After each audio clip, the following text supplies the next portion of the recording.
बिस्मिल्लाहिर्रहमानिर्रहीम सल्लल्लाहु अलैहि वआलैहि वसल्लम।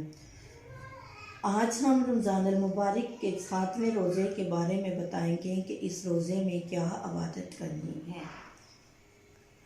इससे पहले हम अहादीस की रोशनी में रोज़े की अहमियत बताते हैं।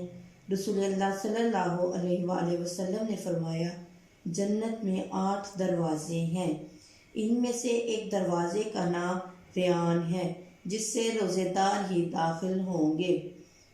बेशक रोज़े की बहुत अहमियत व फजीलत है। अल्लाह ताला रोज़ेदार को बड़ा सवाब अजर देता है। अल्लाह फरमाता है कि रोज़ा मेरे लिए है और इसका अजर भी मैं ही दूंगा। एक शख्स रसूलुल्लाह सल्लल्लाहु अलैहि वसल्लम की खिदमत में हाजिर होकर अर्ज़ करने लगा, ए रसूलुल्लाह सल्लल्लाहु अलैहि वसल्लम, रमज़ान के बाद सबसे ज़्यादा फजीलत किन रोज़ों की है? आप सल्लल्लाहु अलैहि वसल्लम ने फरमाया, अल्लाह का महीना जिसे तुम मुहर्रम कहते हो। रमज़ान की फजीलत बहुत ज़्यादा है और इसके बाद मुहर्रम में रखे जाने वाले रोज़ों की। अब हम आते हैं रमज़ान शरीफ में 7वें रोज़े में की जाने वाली इबादत के बारे में।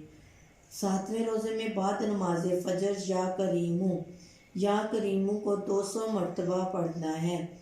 इसके बाद नमाज ज़ोहर 5वां कलमा अस्तग़फ़ार, इसको 33 मरतबा पढ़ना है। बाद नमाज असर सूरतुल फातिहा, इसको 40 मरतबा पढ़ना है। बाद नमाज मगरिब तीसरा कलमा तमजीद, इसको 70 मरतबा पढ़ना है। बाद नमाज ईशा सलातुल तस्बीह 4 रकत नफल 1 मरतबा पढ़नी है। अल्लाह ताला हमें इन पर अमल करने की तौफीक अता फरमाए। अल्लाह ताला हमें रोज़े रखने की तौफीक अता फरमाए।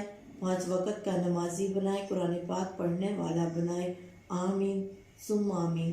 सल्लल्लाहु अलैहि व आलिहि।